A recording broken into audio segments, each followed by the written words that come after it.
No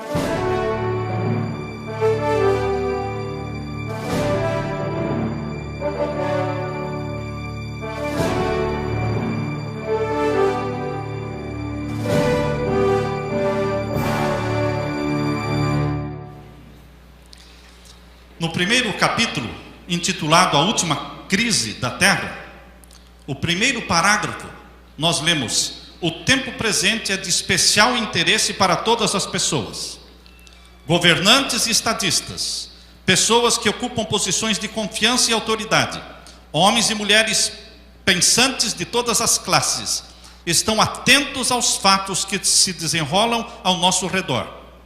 As relações tensas e inquietas entre as nações exigem cuidado. Essas pessoas estão observando a intensidade que está tomando posse de todo o elemento terrestre e reconhecem que algo de grande e decisivo está para ocorrer. Ou seja, que o mundo se encontra à beira de uma crise estupenda. Isso foi escrito em 1914. E em 1914 começou a Primeira Guerra Mundial, ceifando mais de 20 milhões de vidas.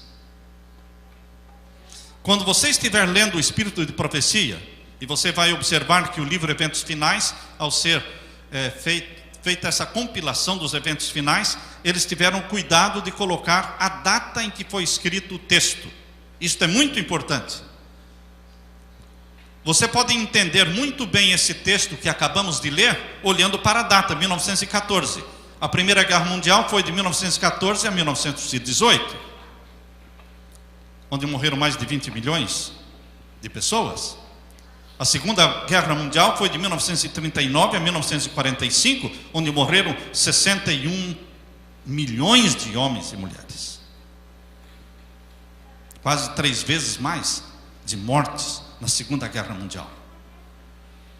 Agora, queridos, quando ela escreveu que o mundo estava à beira de uma grande crise, a guerra ainda não tinha acontecido, mas Deus mostrou para ela. E a Primeira Guerra Mundial, ela foi criada. Saibam que guerras não acontecem. Guerras não acontecem. Guerras são planejadas entre os líderes das nações. E que os soldados morram.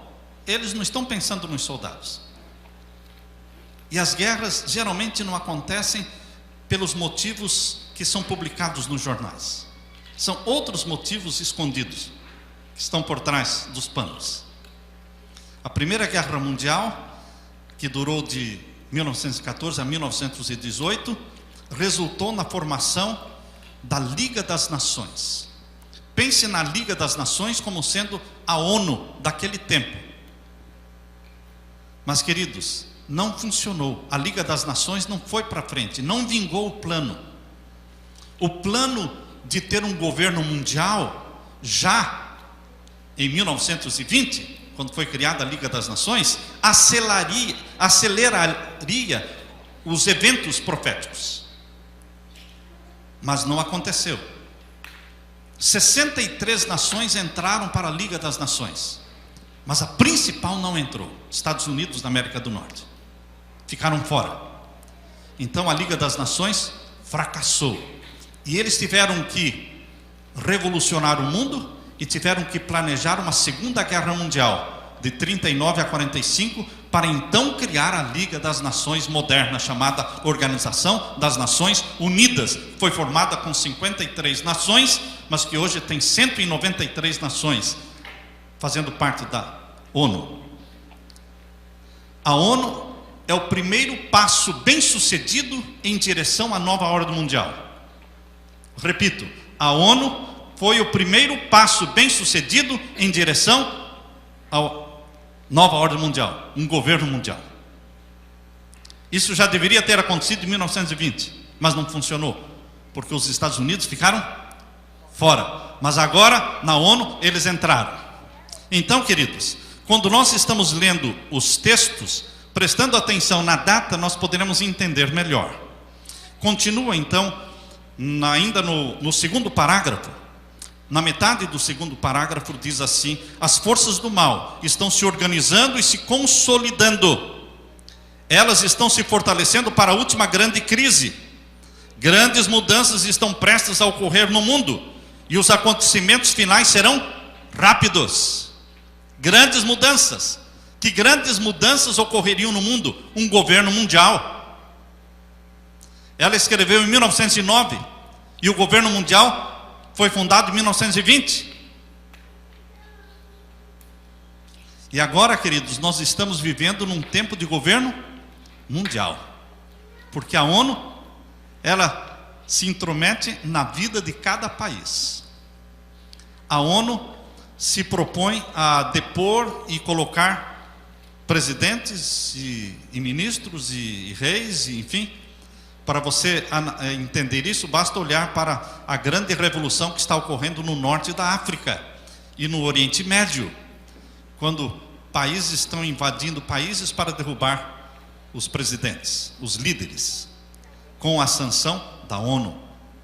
A ONU é o primeiro passo bem sucedido em direção à nova ordem mundial.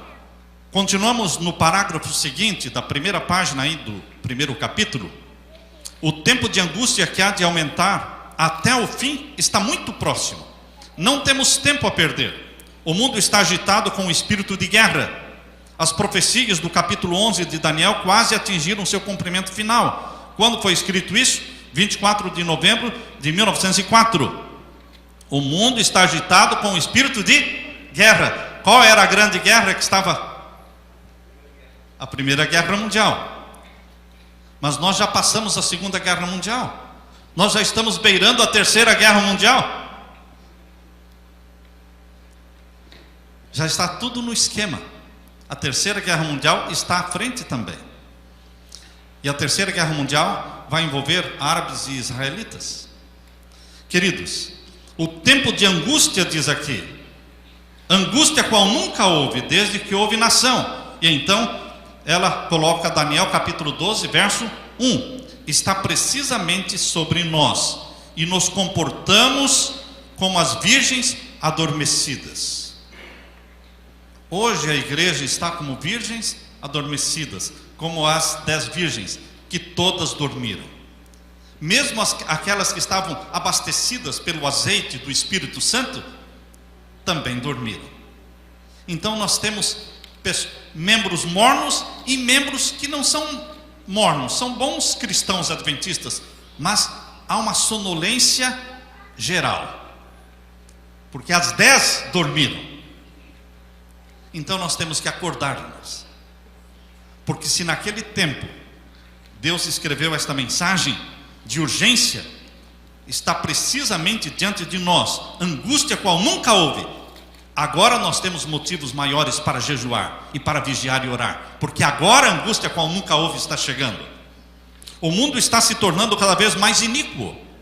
Em breve surgirá grande perturbação entre as nações, perturbação que não cessará até que Jesus venha. Ela escreveu em 1904. Mais embaixo diz: estamos no início da crise dos séculos. No início da crise dos séculos. Escreveu em 1914. Em rápida sucessão, os juízos de Deus se seguirão uns aos outros: fogo, inundações, terremotos, com guerras e derramamento de sangue. A Primeira Guerra Mundial assustou muito a todos, porque foi a Primeira Guerra Mundial. Depois veio a Segunda, e agora já não assusta tanto quando se fala na Terceira. Esperam nos tempos tormentosos. Se naquele tempo eles pensavam em tempos tormentosos, pense nos dias de hoje. Não pronunciemos, porém, palavra alguma de desalento ou descrença. Isso não é para desanimar ninguém, mas é para animar, porque um pouquinho de tempo mais, e o que há de vir, virá e não tardará. Quando nós estudamos os eventos finais, isso nos anima, nos reaviva. Eu não vejo pessoas desanimadas por causa dos eventos finais. Eu vejo pessoas reavivadas. É o contrário. Há muitos que pensam: não vou estudar sobre profecia, porque isso alarma o povo, deixa muita gente com medo. O contrário, reaviva, fortalece a fé, cria o senso de urgência. Deus tem advertido o seu povo de tudo o que vai acontecer. A Bíblia diz que Deus não fará coisa alguma sem primeiro revelar os seus segredos aos seus servos, os profetas. Deus revela. Assim como Satanás revela os seus planos aos seus agentes, Deus também revela os seus planos aos seus profetas. Assim, aqui na página 2, página 10, que é a segunda página do primeiro capítulo, página 10, diz que Deus revelou seus planos a Noé. Veio a palavra de Deus a Noé dizendo: entra na arca, tu e toda a tua casa, porque reconheço que tens sido justo diante de mim no meio desta geração. Gênesis 7, verso 1. Noé obedeceu e foi salvo. Deus não agiu às escondidas, Deus não fez em segredo, Deus revelou seu plano, e Noé se preparou com a sua família. Agora, queridos, fala então de Ló. Ló também não foi pego de surpresa. Deus tomou providências para que Ló fosse avisado da destruição de Sodoma e Gomorra. A Bíblia diz: levantai-vos, disse o anjo para Ló, levantai-vos, saí desse lugar, porque o Senhor há de destruir esta cidade. Gênesis 19, 14. Ló colocou-se sob a guarda dos mensageiros celestiais e foi salvo. Deus avisou. Da mesma forma, os discípulos foram avisados por Jesus da destruição de Jerusalém. Por que não morreu nenhum cristão na destruição de Jerusalém? No ano de 70, quando o Império Romano cercou Jerusalém e destruiu a cidade, morreram mais de 1 milhão de judeus, mas nenhum cristão, porque Jesus avisou os seus seguidores do que iria acontecer. Muitos vivem como se Deus não revelasse a sequência dos eventos finais. Deus revelou na sua palavra a sequência dos eventos finais, e Deus quer que o seu povo tenha consciência do que está para acontecer. Nós sabemos de onde viemos, nós sabemos onde estamos, e sabemos exatamente o que vai acontecer daqui para frente. Deus revela seus planos à sua igreja, ao seu povo, porém muitos não querem saber. Assim também agora, nós estamos dando o aviso da segunda vinda de Jesus. Quantos estão se preparando? Quantos estão se preparando? Quantos querem que Jesus venha? Queridos, muitos preferem que Jesus demore um pouco mais para poder casar, ou para poder se graduar, ou para, quem sabe, realizar o sonho da sua vida. Mas quando nós queremos que Jesus demore um pouco mais, o que está faltando aí é amor a Jesus. Porque quando você ama uma pessoa e essa pessoa está distante de você, você quer se encontrar com ela o quanto antes. Assim como a esposa telefona para o marido e diz: querida, eu ainda vou demorar mais uma semana. E ela sabe que ele tem que trabalhar e demorar mais uma semana. Mas ela, por amor, ela diz: mas venha logo. Mas venha logo. Mas eu não posso ir antes de uma semana. Eu sei, mas eu estou dizendo que venha logo. Porque a saudade é grande. Quando você ama Jesus, você quer que Ele venha. Você trabalha, você estuda, você casa, você faz um montão de coisas. Mas nada disso supera o seu sonho, o seu desejo, a sua obsessão, que é a volta de Jesus. Isso não sai da sua cabeça. Em tudo que você faz, em tudo que você planeja, está ali o selo da volta de Jesus marcado na sua mente. Você não perde o rumo. Na metade da página 10 diz: antes da sua crucifixão, o Salvador Jesus explicou aos discípulos que ele deveria ser morto, iria ressuscitar do túmulo. O que adiantou? Os discípulos, quando Jesus morreu na cruz, todos fugiram, menos João. Eu costumo dizer que quando Jesus estava crucificado ali, existiam 2 grupos junto à cruz de Jesus. Bem junto à cruz estava um grupo de mulheres, e então mais um pouco distante estava um grupo também de mulheres. Não tinha nem um grupo de homens ali, só tinha João. Para onde foram os homens? Fugiram de medo. O sexo forte fugiu de medo. Mas 2 grupos de mulheres tementes a Deus estavam ali junto à cruz. eles estavam tristes, eles estavam decepcionados pela morte de Jesus. Eles se trancaram dentro de uma sala. A Bíblia diz, João capítulo 20, eles estavam trancados dentro de uma sala com medo dos judeus, quando Jesus se apresentou no meio deles. Por que eles estavam tão temerosos? E as promessas que Jesus fez de que iria ressuscitar? Esqueceram tudo. Queridos, é fácil esquecer. Assim também, diz aí na página 10, no final da página 10, assim também, nas profecias o futuro se abre diante de nós tão claramente como foi revelado aos discípulos pelas palavras de Cristo. Jesus revelou o futuro para os discípulos, mas eles se esqueceram. Jesus revelou o futuro para você e para mim através das profecias, mas nós estamos vivendo como se nada fosse revelado. Os acontecimentos ligados ao fim do tempo da graça e obra de preparo para o período de angústia acham-se claramente apresentados. Claramente apresentados. Multidões, porém, não possuem maior compreensão dessas importantes verdades do que teriam se nunca houvessem sido reveladas. A maioria dos cristãos vive como se as verdades não fossem reveladas.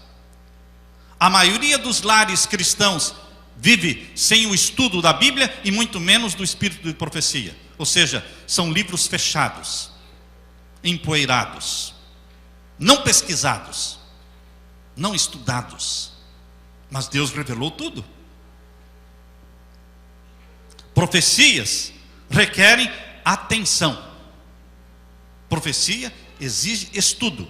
Você não pode estudar profecia como você estuda os outros livros da Bíblia. Quando você está lendo Salmos ou lendo os Evangelhos, isto é uma coisa.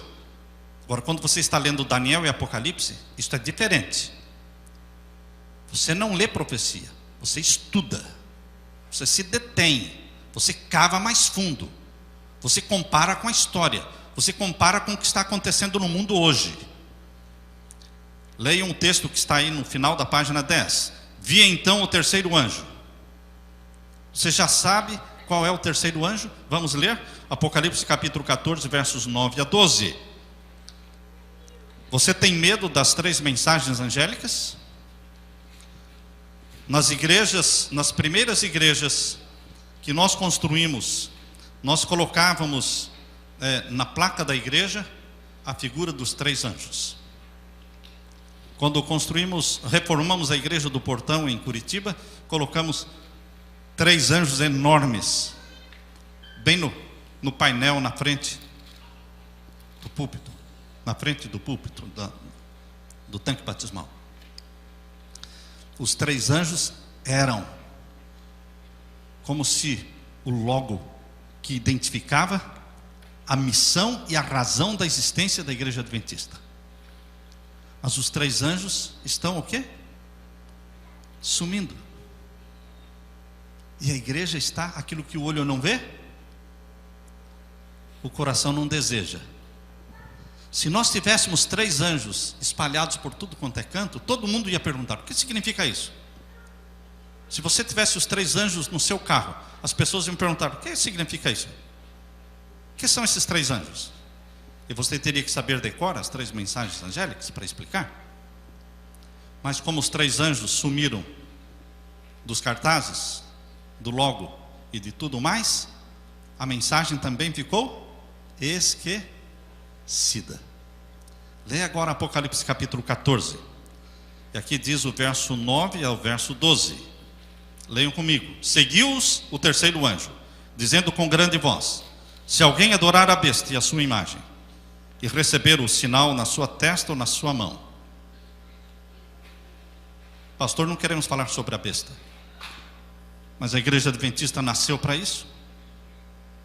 Não, mas é uma mensagem impopular, que cria inimizades, que cria divisões. Mas quem vai pregar esta mensagem, se não for a igreja adventista do 7º dia? Nós não podemos tapar o sol com a peneira, irmãos. Nós não podemos passar o ano todo pregando sobre paz e amor graça e perdão. Isso é bíblico. Paz e amor e graça e perdão é bíblico. É bíblico. Mas existe uma missão dada por Deus para a igreja adventista que outra igreja não cumprirá. Esse é o sermão que está aqui no capítulo 14 de Apocalipse. É um sermão que Jesus escreveu. Um sermão duro. É uma mensagem popular. Que uma vez o grande pregador adventista chamado Ken Wright foi um dos grandes pregadores adventistas, pioneiros. E ele estava pregando num domingo à noite para um auditório. Tinha lá quase 2.000 pessoas. Ele pregou com muita veemência e entusiasmo. Quando ele estava voltando para casa, ao lado de um professor amigo, ele disse: se a mensagem adventista não fosse tão impopular, eu seria um grande pregador. E o professor disse para ele: Ken Wright, o que você é aquilo que a mensagem fez. A mensagem que você prega é que fez você. O dia que você deixar essa mensagem, você também desaparece. Ele deixou de pregar as mensagens que Deus deu, deixou a igreja, se tornou um inimigo da igreja, escreveu um livro contra a igreja adventista. Queridos, a igreja adventista cresceu no mundo pela mensagem profética. É esta mensagem dos 3 anjos que nos caracteriza, que se expandiu e que atravessou os oceanos. E estamos presentes, pregando em mais de 207 países. É este senso de missão profética. Se nós perdermos isso, nossa igreja vai se tornar como qualquer igreja. E o mundo não precisa de uma igreja a mais, já tem muito. Nós temos cerca de 32.000 igrejas no mundo, cristãs, denominações diferentes. É muita igreja. Não precisaria mais uma. Mas por que Deus levantou um movimento chamado Movimento Adventista do Sétimo Dia para pregar esta mensagem de Apocalipse 14? Verso 9, então, lemos até o 12. E seguiu-os o terceiro anjo dizendo com grande voz: se alguém adorar a besta e a sua imagem e receber o sinal na sua testa ou na sua mão, também o tal beberá do vinho da ira de Deus que se deitou, não misturado no cálice da sua ira, e será atormentado com fogo e enxofre diante dos santos anjos e diante do Cordeiro. E o fumo do seu tormento sobe para todo sempre, e não tem repouso nem de dia nem de noite, os que adoram a besta e a sua imagem, e aquele que receber o sinal do seu nome. Você quer receber o sinal da besta? Você quer ser atormentado com fogo e enxofre? Então não adore a besta e nem a imagem da besta. Verso 12. Quem é o povo de Deus? Aqui está a paciência dos santos. Aqui estão os que guardam os mandamentos de Deus e a fé de Jesus. Este é o povo de Deus, que guarda os mandamentos de Deus, escritos pelo dedo de Deus, e tem a fé em Jesus.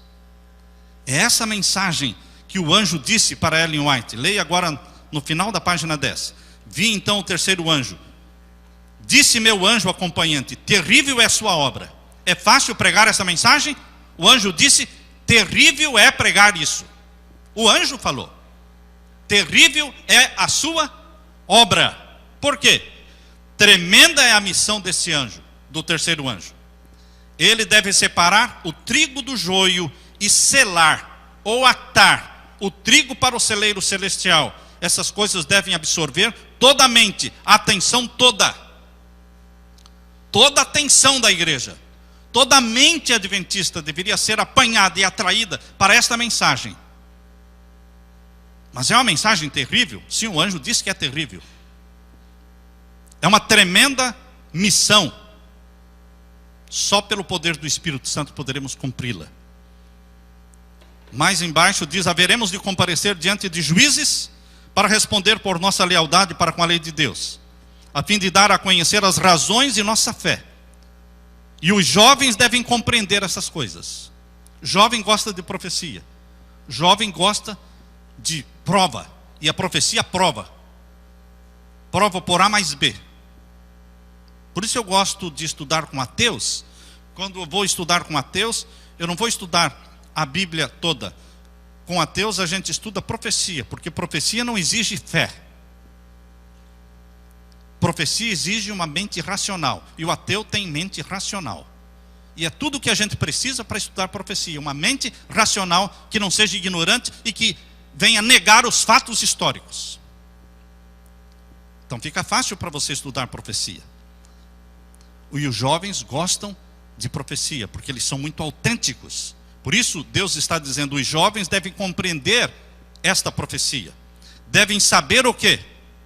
Leiam comigo. Devem saber o que acontecerá antes do encerramento da história terrestre. Cada jovem adventista tem que saber. O que vai acontecer agora? O próximo evento é este. E depois? Depois é este. Deus revelou a sucessão dos eventos até a volta de Jesus. Por isso o Apocalipse nos foi dado. 7 igrejas, 7 selos, 7 trombetas, 7 pragas. Deus revelou o quê? Os eventos em sua ordem, em sua sucessão. Mais embaixo diz então, na página 11, devemos estudar os grandes sinais que indicam os tempos em que estamos vivendo.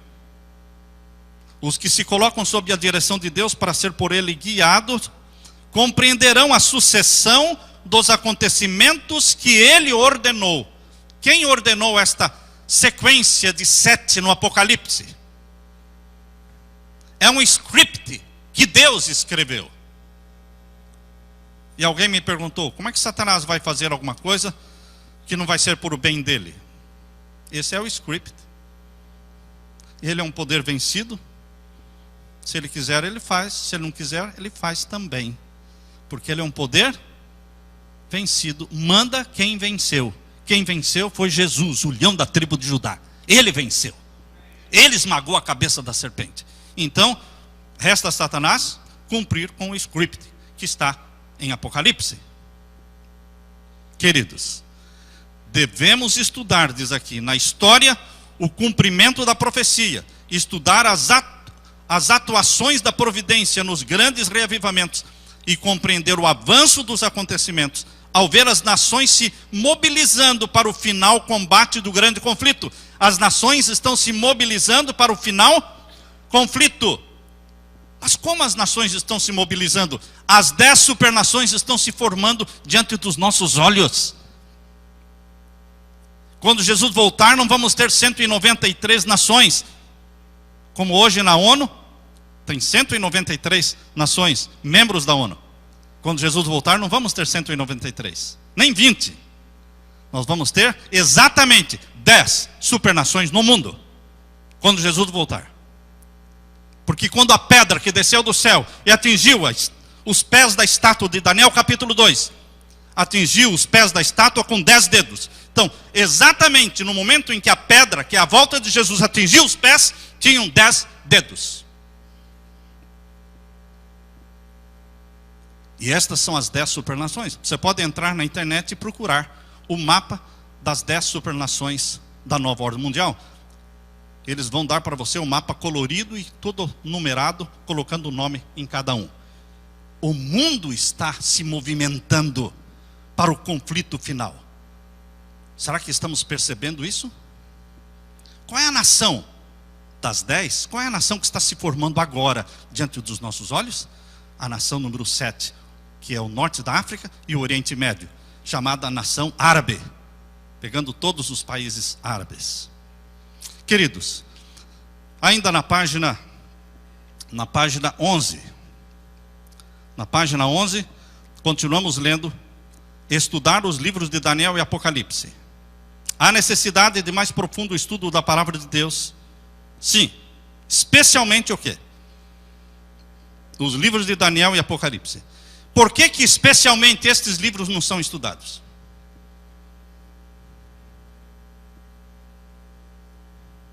Por que especialmente esses livros, quem estuda, é rejeitado? Por quê? Queridos, quando as profecias do Apocalipse foram compreendidas, haverá um reavivamento. Não houve o reavivamento ainda, porque elas não foram entendidas. Porque Deus falou, quando forem entendidas, haverá um reavivamento. Por isso temos que estudar, com oração. E você tem que estudar como se você fosse a única pessoa na terra, lutando para permanecer em pé, como se você fosse o único. Você tem que desenvolver sua fé. Queridos, aqui diz: a luz que Daniel recebeu de Deus foi dada especialmente para quando? Para estes últimos dias. Por que jogamos todas as profecias de Daniel para o tempo da Idade Média? Por que vamos jogar até Daniel capítulo 12, que é o último pedacinho de Daniel, jogamos também para a Idade Média? Sendo que a Bíblia diz, e também o Espírito profecia, que a luz que foi dada a Daniel foi dada para os últimos dias. Satanás quer que você se concentre na Idade Média.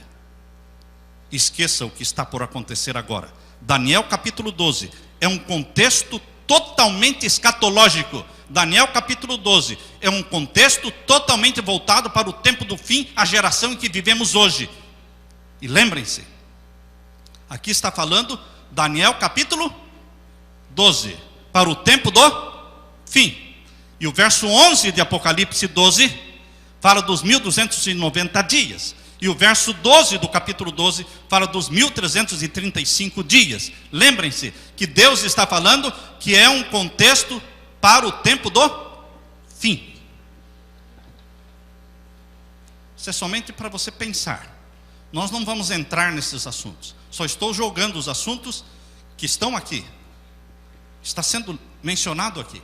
E cada um deve buscar, cavar, estudar.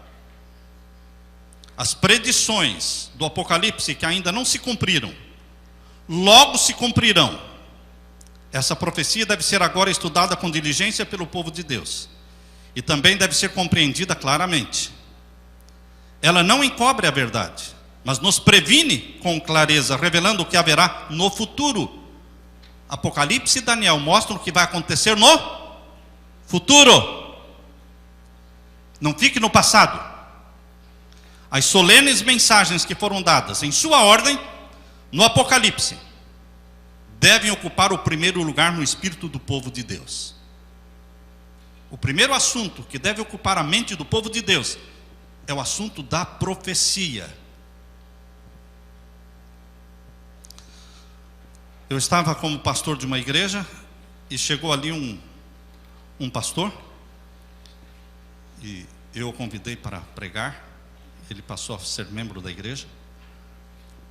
E ele, na classe dos jovens, ele tinha algumas vantagens, né? Que ele era bem mais jovem, eu bem mais velho. Os jovens levam algumas vantagens. Então ele disse para os jovens: eu não gosto de profecia, não gosto de quem gosta de profecia. Queridos, você pode não gostar de muita coisa, mas se você é adventista do sétimo dia e não gosta de profecia, o que é que você está fazendo aqui? Esta é a minha pergunta. Se você é membro da igreja adventista, se você é um líder da igreja adventista e não gosta de profecia, você está na igreja errada, porque essa é uma igreja profética. Ela nasceu numa data profética. Que ano? 1844. Foi a data final das 2.300 tardes e manhãs. A data final para a maior profecia da Bíblia de 2.300 anos. Nasceu numa data profética, com a mensagem profética. E tem que anunciar ao mundo. E agora você diz: não gosto de profecia? Esta é uma igreja de profecia. Ela se tornou famosa e cresceu no mundo. E chamou a atenção de todo mundo pela profecia. As solenes mensagens que foram dadas em sua ordem no Apocalipse devem ocupar o primeiro lugar no espírito do povo de Deus. Muitos há que não compreendem as profecias referentes aos nossos dias. Precisam ser esclarecidos. E agora, no próximo parágrafo diz: ergam os vigias agora a voz e deem a mensagem que é a verdade presente para este tempo. Eu vou gastar um minuto para explicar o que é a verdade presente. Qual era a verdade presente? Aliás, a lição desta semana, o pastor Mark Finley falou sobre isso. Lindo, lindo o que ele falou. Qual é a verdade presente nos dias de Pedro e de Paulo? Que Jesus é o Messias. Vocês estão esperando o Messias ainda? Jesus é o Messias. Essa era a verdade presente. Aquele que vocês crucificaram, Ele é o Messias. Ele ressuscitou, Ele subiu ao céu, Ele vai voltar, Ele é o Messias. Essa é a verdade presente. Verdade presente é uma verdade para um tempo. Dura toda a eternidade a verdade presente. Mas a ênfase, tem um tempo certo para dar ênfase naquela verdade. Hoje, queridos, a verdade presente não é de que Jesus é o Messias, porque, lógico que a maior religião do mundo é o cristianismo, e todos eles sabem que Jesus é o Messias. Então, quando você fala que Jesus é o Messias, você está chovendo no molhado, tá certo? Porque se todo mundo acredita, todo mundo cristão. Agora, qual é a verdade presente para os nossos dias? As 3 mensagens angélicas, que culminam com a volta de Jesus. Esta é uma verdade presente, que não poderia ter sido pregada antes de 1844. Como é que em 1600, como é que em 1500 alguém pregaria: é chegado o juízo? Não chegou o juízo. O juízo só chegou em 1844. Então, quando chegou o juízo em 1844, a mensagem presente começou a ser pregada. A mensagem presente é pregada e entendida no tempo certo, não antes. Chegou a hora do juízo. Essa é a primeira mensagem angélica.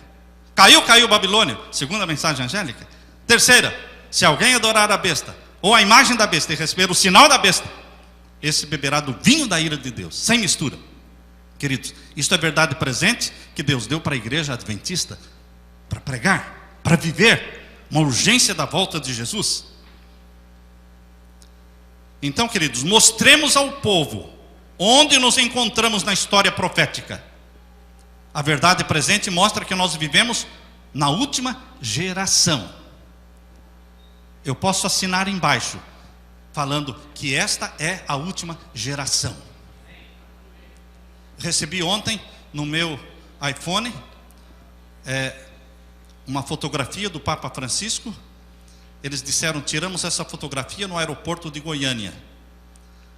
Tinha lá um banner e tornou-se capa da revista Caras no Brasil, e lá está Papa Francisco, o Papa do fim do mundo.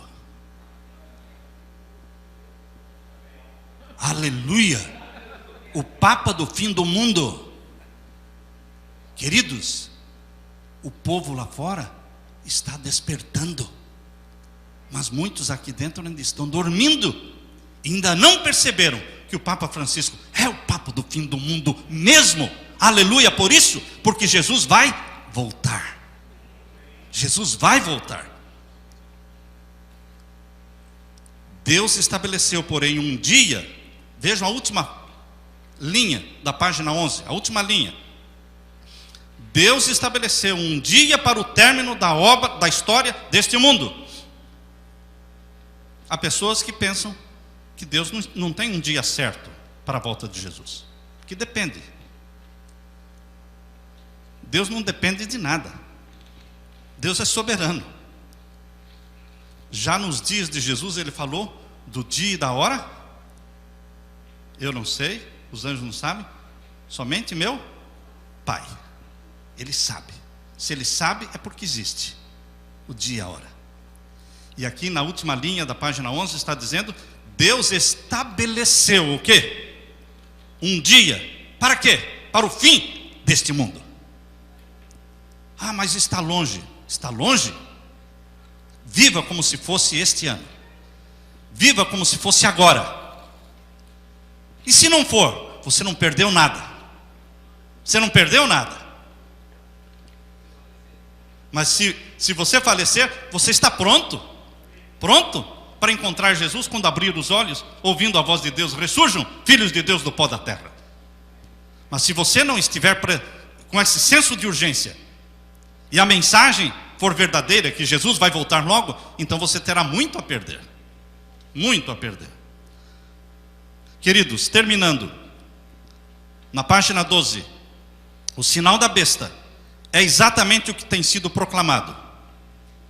Nem tudo que se refere a esse assunto é compreendido, nem o será, até que tenha sido completamente aberto o rolo do livro. Abra sua Bíblia em Apocalipse 5 e veja onde está o rolo do livro. Apocalipse capítulo 5 está o rolo do livro. É um rolo com 7 selos. É um livro selado com 7 selos. Esse é o rolo do livro.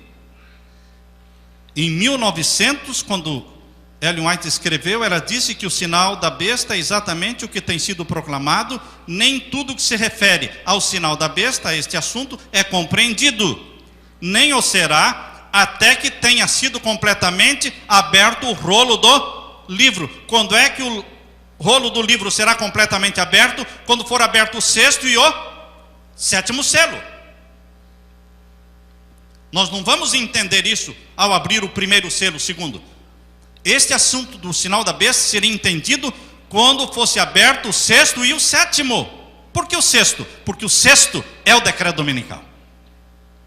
O 6º selo. Abra sua Bíblia em Apocalipse 7. Apocalipse capítulo 7 é continuação do 6º selo. O 6º selo começa em Apocalipse capítulo 6, verso 12. Estão lendo aí? Capítulo 6, verso 12. E havendo aberto o 6º selo, olhei, e eis que houve um grande tremor de terra, o sol tornou-se negro, e a lua tornou-se em sangue, e as estrelas dos céus caíram sobre a terra. Este é o 6º selo, que começa no verso 12, e vai em todo o capítulo 7, ainda é o contexto do 6º selo. O contexto do 6º selo só acaba quando é aberto o 7º selo no capítulo 8, verso 1. Capítulo 8, verso 1, abre o 7º selo. Aí acabou o contexto do 6º. Então, queridos, o capítulo 7 está dentro do contexto do 6º selo. E aqui está o decreto. Onde, pastor? No capítulo 7, verso 3. Capítulo 7, verso 3. Dizendo: não danifiqueis a terra, nem o mar, nem as árvores, até que hajamos assinalado nas suas testas os servos do nosso Deus. Quando o povo de Deus for selado pelo selo do Deus vivo, os ímpios serão selados pelo sinal da besta. O sinal da besta faz parte do 6º selo. Qual a prova? Porque o selo do Deus vivo faz parte do 6º selo. E a obra do selamento é paralela. Selando o povo de Deus e selando os ímpios é uma obra paralela, feita ao mesmo tempo. Uns, simultânea. Uns sendo selados para a vida eterna, outros sendo selados para perdição eterna.